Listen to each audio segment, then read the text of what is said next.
So we call it young onset, right? We see now a lot more of young onset as as the world becomes more toxic. Like we're exposed to more stress, we're exposed to more challenges in terms of the way that we eat and our lifestyles, our busy lifestyles. We're starting to see diagnoses earlier, or even people who are questioning their memory earlier. Sometimes I have people coming to me who are 30, and they kind of laugh it off, but really there's so much that can be done at an earlier time in life. So lots and lots of early diagnoses, and then later stage.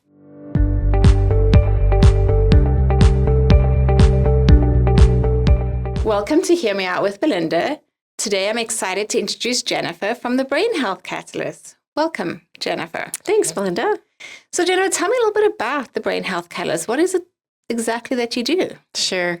Well, I started off leading the Dementia Friendly Communities project to make Okotoks the first dementia-friendly community in Alberta years ago.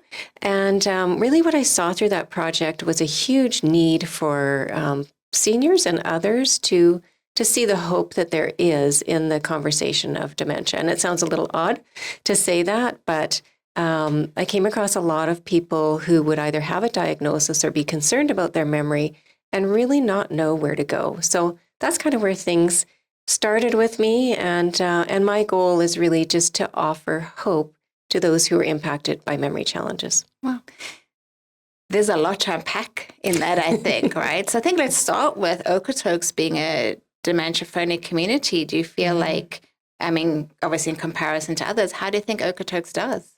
Yeah, I think that there's been, since that project, which was a number of years ago, there's been a big push across Alberta towards dementia friendliness, but I do see that some of the things we started, we still continue. For instance, the Memory Cafe, that's an opportunity for caregivers to bring their loved ones with dementia, just to socialize and get out and get connected with other caregivers. And that's something that we're still doing today. Wow.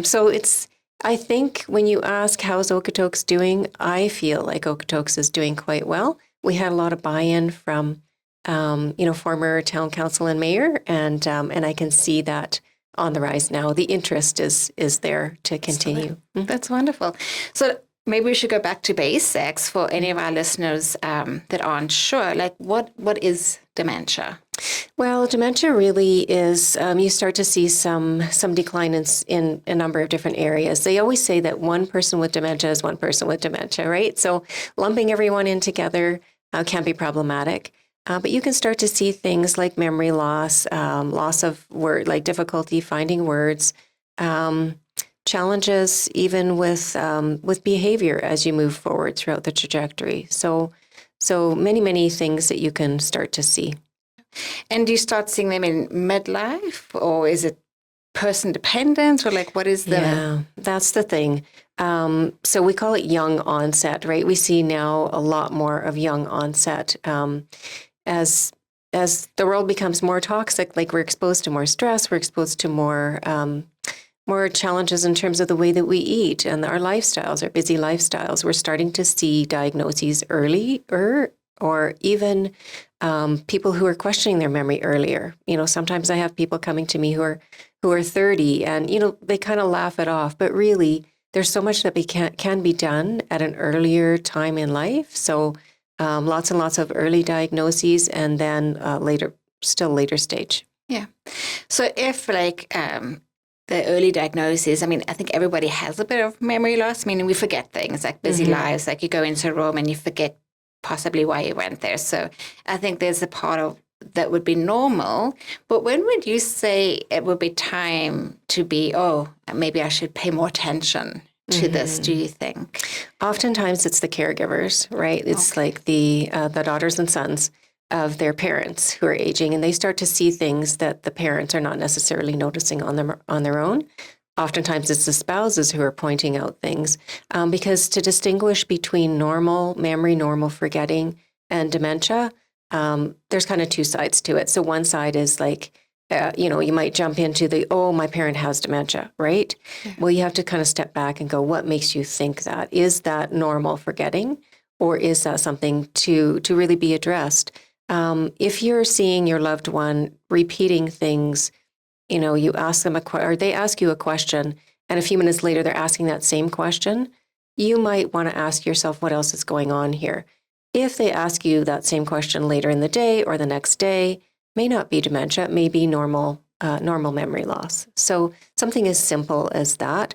Certainly, if you see things like somebody having difficulty with their regular daily activities, getting dressed, etc., then that's definitely indicative of something you would see in later stages of dementia. Yeah, I have here Canada, so I do test hearing and fit hearing aids. So I do have a number of families that will come in where the children or the spouse is particularly concerned about, well, did they possibly not hear the question, or are they actually answering, the question incorrectly? So that is part of, and then obviously getting the hearing test result at least rules out one aspect of things. I think that's a really good point, is that oftentimes, and I've had, in fact, somebody come to me just yesterday, questioning the relationship between hearing and dementia.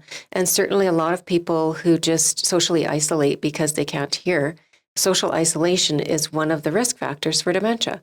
So you want to make sure that that in that hearing test that you're capturing, is it really true hearing loss that has them separate from their family members or from their usual activities. So I'm really pleased that you're actually one of the stopping points for people to recognize that there could be something going on, right? Absolutely, yeah. And I mean, we do a comprehensive exam, but I do also find the connection between dementia and hearing loss quite interesting. Yeah. I think we were just discussing earlier about, the Mel Robbins podcast and Dr. Sarah McKay, who's a neuroscientist, and all her work on dementia. And, that, as we said, 45% of dementia is actually preventable, 7% of that being treating your hearing loss. Yeah. So let's talk a little bit more about the other modifiable factors, right? What can people look for? What can people do to try and prevent, the dementia? Right. So just to touch on that stat that you pointed to, so that's the Lancet study. Recent Lancet study, I think was 2024, that showed that 45% really is within our own control. And that's where the hope lies, right? And that's the untapped market, I find, is that there's so many people who are just facing these struggles and believing when their practitioner says, well, that's just, unfortunately, that's dementia. That's just part of getting old. Well, no, actually it's not. So what can be done about it? So modifiable risk factors, there's a lot of them. And I think in that study, they pointed to 14 modifiable risk factors. But this is what I was starting to see during that Dementia Friendly Communities project, which had me create the Brain Boost course. The Brain Boost course is a 6-week course focused on these modifiable risk factors. So we start off by talking about, how does inflammation impact our brain health? What are we doing systemically with our bodies that would actually increase or decrease inflammation? Managing our blood sugar, huge. Lots of people don't think about it until they're diagnosed with diabetes, and then they're in reaction mode of, oh, how do I manage diabetes? Well, diabetes type 3 is what they're calling dementia now, right? So really, it's important to be looking at those risk factors, but even something as simple as modifying your diet. And I say simple, when you're in that senior age category, it's not always simple, but there are small things that you can do, right? Reducing your carbohydrates, increasing your healthy fats. So we talk about nutrition and digestion. We talk about lifestyle strategies. How much exercise are you doing?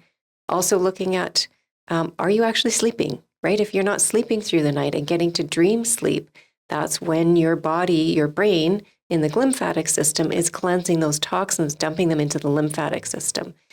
So many things that are actually within our control. It's just that a lot of people don't have any idea that this can be done. Yeah. I mean, just touching on the nutrition, you mentioned the inflammation. I've watched a lot of cooking shows, and one was all about healthy cooking. Yeah. I grew up in, South Africa. I went to hotel school. I've worked in hotels and kitchens. And one spice I actually never worked with was turmeric. Okay. And I can hear this person on one of those cooking shows saying turmeric is good for inflammation. And so it's one of the things I buy in bulk now from Costco. Yeah. I've learned to cook with turmeric. To help, with inflammation. So I think maybe even just simple things like that we're maybe not aware of our whole lives, that can make a big difference. Would you agree Oh, with absolutely. that? Like turmeric is very anti-inflammatory. So is garlic. Like some people use a lot of garlic. Some people can't tolerate garlic, but it's understanding like which are those anti-inflammatory. Like herbs are just packed with opportunities for decreasing inflammation. And I have a whole line of soups actually that I've created specifically. I'll do bone broth from scratch, right? So you're getting that collagen and that elastin that you need for healthy gut, right? So looking at what will heal the gut, what will reduce inflammation. Our body actually wants to operate on fat.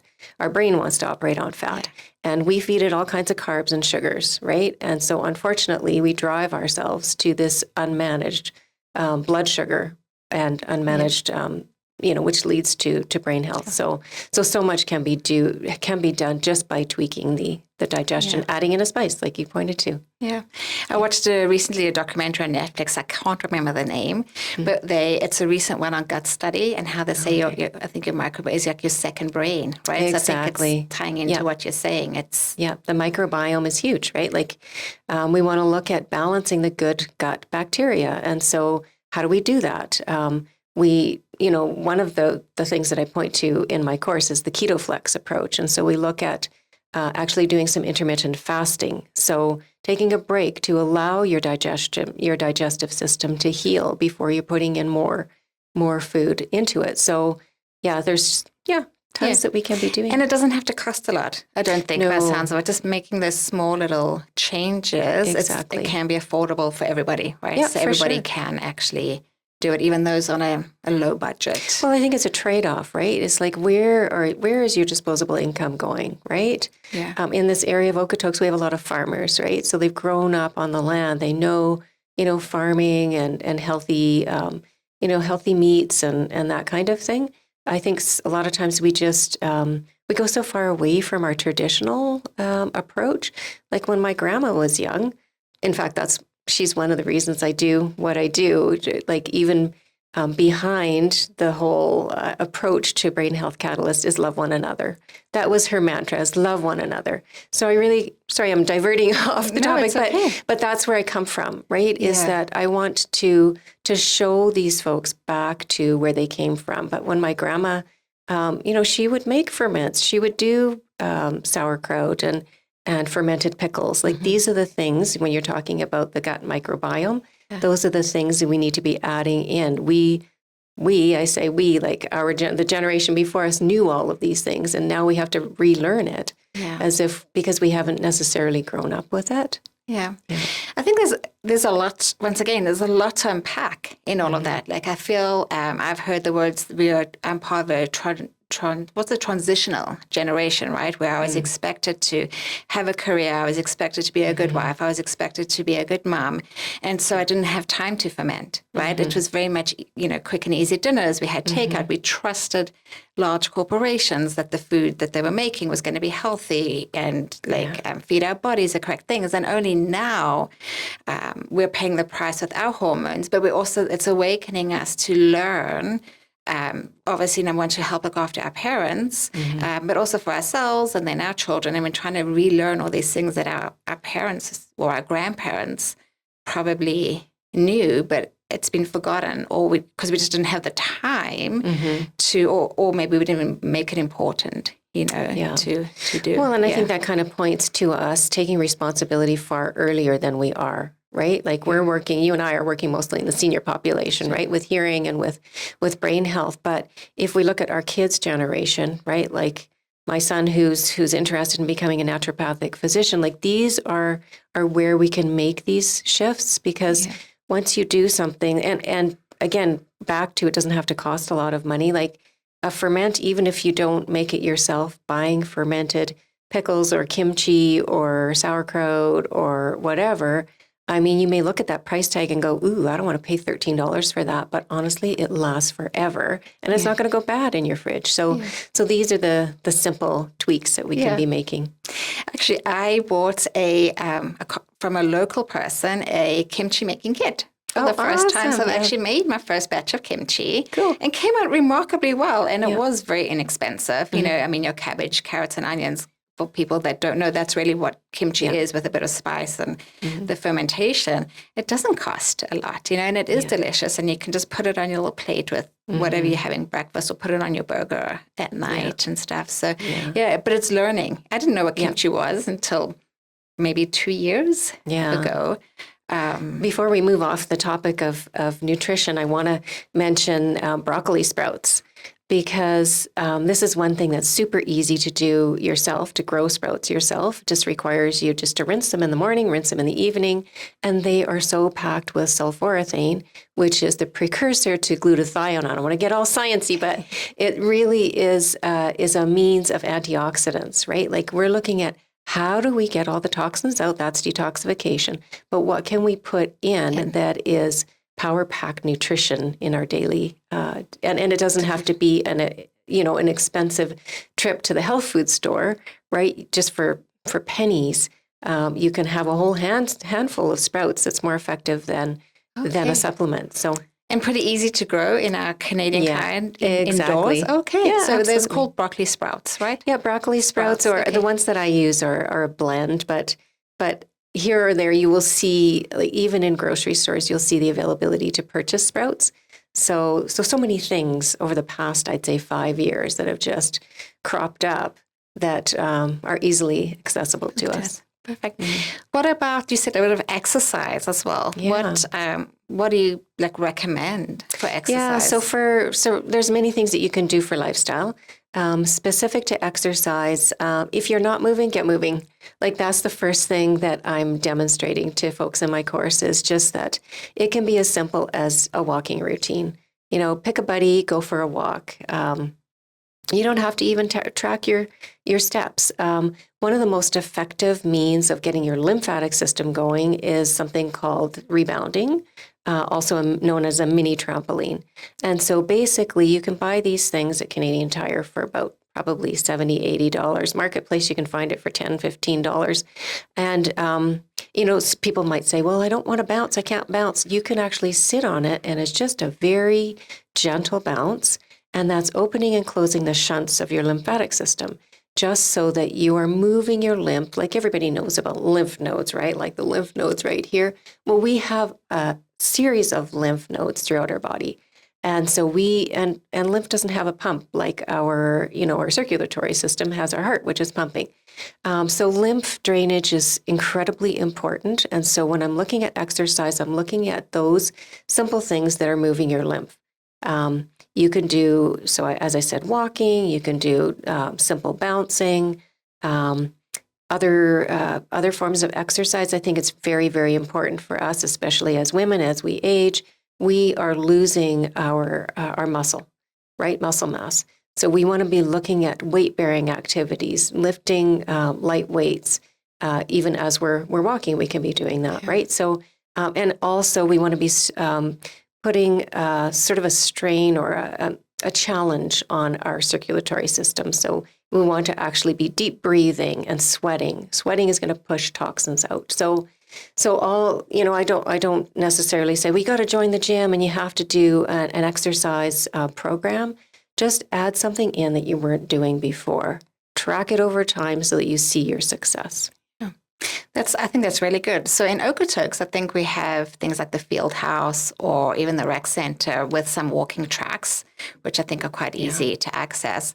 But if we go sort of further to a bit more of the rural communities, maybe that rebounder, instead of sitting in the lazy boy at night, maybe sit on the rebounder for a couple of minutes and get that lymphatic system going. Yeah, exactly. What other modifiable risk factors would you like to bring to our listeners' attention today? Yeah, so we talked about nutrition and digestion. We talked about inflammation, a little bit about lifestyle. I think one of the biggest issues that I see in working with the senior population is sleep, right? When I'm leading a course or a workshop or a seminar, I always ask people to put up their hands, who is sleeping through the night perfectly?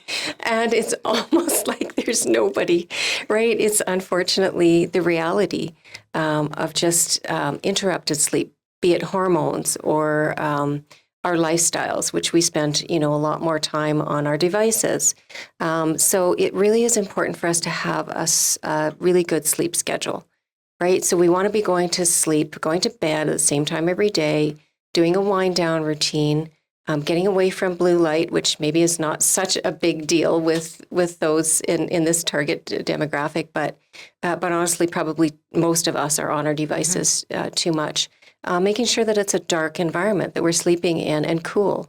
And then just really, if you're having difficulty by instituting this over time, looking at what kind of supplements you can be using. I never recommend sleeping pills, very, very damaging to brain health.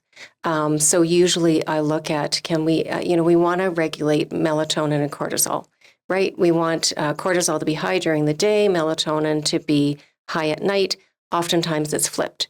So if we can look at adding in a supplement, be it melatonin or GABA, most of us are short on magnesium, right? Magnesium, very, very good for helping us to sleep. So looking at supplement-wise and routine-wise, how we can address sleep. And relaxation is another thing, like ensuring that we are allowing ourselves some time throughout the day to just enjoy nature. Whatever your thing is that you enjoy, indulge in that, right? For relaxation. Connecting with other people is another important factor. Yep. So, yeah. I think that connecting with other people, once again, it helps us collaborate once again, right? Is making sure that you can hear each other, making sure you can communicate with your loved ones. Once again, with hearing loss, people isolate, people get depressed. So that's one of the first signs. And then I think that, there's that link once again. Yeah. So obviously staying in contact with people is very important. What about the memory cafe? Is that for people with dementia or maybe people that think that they have dementia? Tell me a little bit more about the memory cafes that you run. Yeah, so Memory Cafe was something that we created during the Dementia Friendly Communities project. And so it's been going now, I think, for 7 or 8 years. We have an amazing team of volunteers. And it's a really welcoming environment. So usually it's the caregiver, care partner, who's bringing their loved one with dementia or memory loss or memory challenges. Doesn't necessarily have to be a dementia diagnosis. Oftentimes we will have the loved one come on their own because they want to gather a little bit of information, get tapped into resources, find others who are walking a similar journey before they bring their loved one with dementia. It's an open, inclusive environment. Sometimes we will have guest speakers who will be talking about topics of interest, like how do you do your green sleeve, or what kind of activities can we be doing? What are the supports for caregivers? So it really is a great opportunity for those to bring, for care partners to bring their loved ones with dementia. We don't usually see people on their own with dementia. Usually the care partner comes, and that helps us navigate how best to support them. Is that something they have to sign up with? Like, how would they go about reaching out to you? Yeah, so that's just a drop-in. It happens at the Okotoks District Seniors Club on the first Wednesday of the month from 1 to 2:30. People can show up, or they're welcome to reach out to me. If I know in advance that they're coming, I give a heads up to my volunteer team, just with a little bit of background so that we can kind of step in and help them where they're at. We always also have a resource table. So we have great resources like Hearing Right, for instance. We have, some people who will say, I've noticed that my loved one is losing their hearing. How is that potentially impacting dementia? And I can say, oh, go see Belinda. But it's really just all, like you said, collaborating. I mean, so critical in a small community, critical anywhere, but in a small community for us all to be working together to support those who are facing memory challenges. That's what a community is about, right? Yeah. So we want to be able to say, to offer that hope, and that they've got a direction when they're leaving, that they feel like they've had the time to connect and feel supported and cared for. And just one more question on the Memory Cafe. Is there a cost, or is it a donation-based? How does that work? Yeah, fortunately, it's free. We've had funding through Family Community Support Services in the past. Hopefully, this upcoming year, we're successful in another grant for that. There's no cost to people to attend. We always, we do have a donor who is donating food, so each time there are snacks. And the Okotoks and District Seniors Club has been gracious in offering the space to us, so no cost on that front. So we'd just love for anyone to come out, just check it out. Maybe it's something that can be beneficial for you. Perfect. And then I'm assuming they can also learn about the course that you offer, your 6-week. Right, yeah. So a lot of other areas that I work in the community. So this weekend coming up is I'm leading a memory workshop in Diamond Valley at the Diamond Valley Neighbors Club. I also, some other things that I do in my business would be memory sessions, like Town of Okotoks puts on a speaker series, so I'll be speaking on memory. But what you had pointed to was the Brain Boost course, and that's a 6-week, 9-hour course, and that can be offered anywhere. So, if you know of someone who wants to offer this course, we can just look at what does it take to offer it. But I look at all the modifiable risk factors for dementia. Across 6 weeks, we have hands-on demonstrations. We have a resource table, and people get to try some interesting snacks and treats that they wouldn't have tried before. And it's really, I find people walking away just with a weight lifted off of their shoulders, because they can understand that there are things that they can do for their own brain health and not feel like they're completely reliant on their practitioner. Yeah, that's good. Is there anything else you wanted to tell our listeners or viewers on the Brain Health Catalyst or anything? Well, I want to tell you that I'm very grateful that you're doing this. I think that there's just a huge need with the seniors. My heart and my passion is really about making a difference for seniors and those who are impacted by memory challenges. That includes family members like me. I'm in the sandwich generation where I'm caregiving for my parents, trying at my best to keep my 97-year-old dad and my 92-year-old mom at home. How can I do that? So it's not just all about seniors. It's about anyone who's impacted by memory. And just, I think that there's just so much Okotoks and surrounding area that there's just so much hope being offered starting off from the Dementia Friendly Communities Project and moving on to just the organizations that reach out to me. And I also will support people one-on-one in doing consultations as well, those people who are interested. So, no, just thanks so much for the opportunity. I appreciate what you're doing, because I know every day you see people in your clinic that you are making a difference for, even if it's just offering them an ear to listen. Yeah, you're right. And you're welcome. And I think that's what it's about, right? We have a heart for helping people. Mm-hmm. That's part of why I'm doing the podcast now, is educational basis, right? So that people can, they can have a channel, just to, I say it's a real talk about your hearing health, right? And it's more than that, right? It's, it connects to so many different aspects of our life. And so, maybe we'll have you on again. We'll see how the podcasts go. But thank you once again for being our guest today. For sure. And for anyone who wants to reach out, I'm Jennifer Mallamo. My background is kinesiology, all about the way the body works together. And my website is brainhealthcatalyst.com. Email is brainhealthcatalyst@gmail.com. Perfect. Thank you. And thank you so much.